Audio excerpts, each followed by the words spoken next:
بسم اللہ الرحمن الرحیم۔ ناظرین السلام علیکم۔ نیوز چینل کھاریاں گزٹ میں ہوں گل بخشال۔ پیش خدمت ہے آج کا کالم بعنوان کھاریاں شہر، شہری اور انتظامیہ۔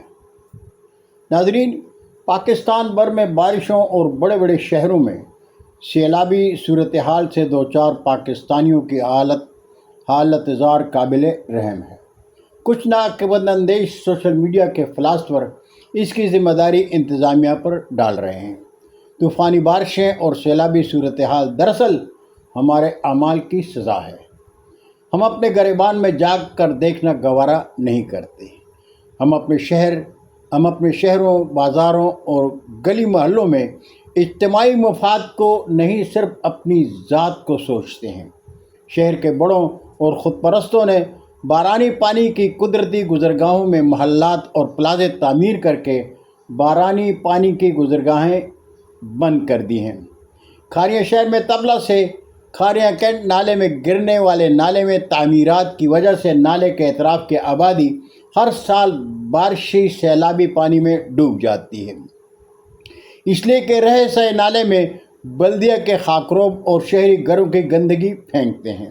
شہر بھر میں اپنے گھروں اور بازاروں کے تاجر اپنی دکانوں کی صفائی کر کے گندگی گلی محلے اور بازاروں کی نالیوں اور نالوں میں پھینک دیتے ہیں۔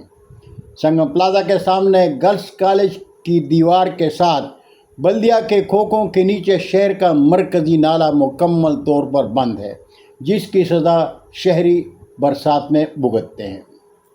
ناظرین، کھاریاں شہر میں NHA کی تشریف آوری اور پاک آرمی کے ماڈل بازار کی تعمیر سے قبل بھی بارشیں ہوا کرتی تھیں، لیکن کھاریاں کے بازاروں اور گلی محلوں میں ایسی صورتحال کبھی نہیں دیکھی جو آج دیکھ رہے ہیں۔ مہربانی ہے زگ زیگ سروس روڈ بنانے والوں کی۔ GT روڈ کے لیول سے نیچے بنائی گئی سروس روڈ اگر نہ ہوتی تو شہر کی صورتحال اس سے بھی زیادہ بدتر ہوتی۔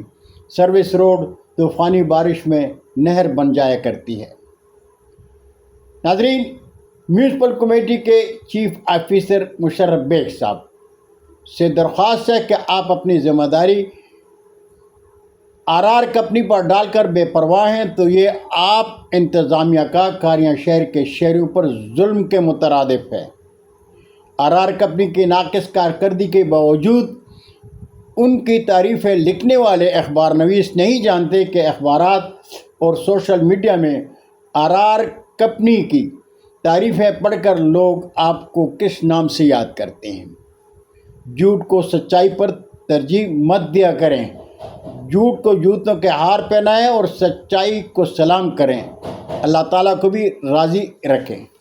بہت شکریہ ناظرین، زندگی نے ساتھ دیا تو برقی رابطے میں پھر ملاقات ہوگی۔ جاتے جاتے درخواست ضرور کروں گا کہ میرے چینل کو سبسکرائب کریں، دوستوں کے ساتھ شیئر کریں اور چینل کی گھنٹی ضرور بجائیں۔ اللہ ہم سب کے پاکستان کا حامی و ناصر ہو۔ پاکستان زندہ باد۔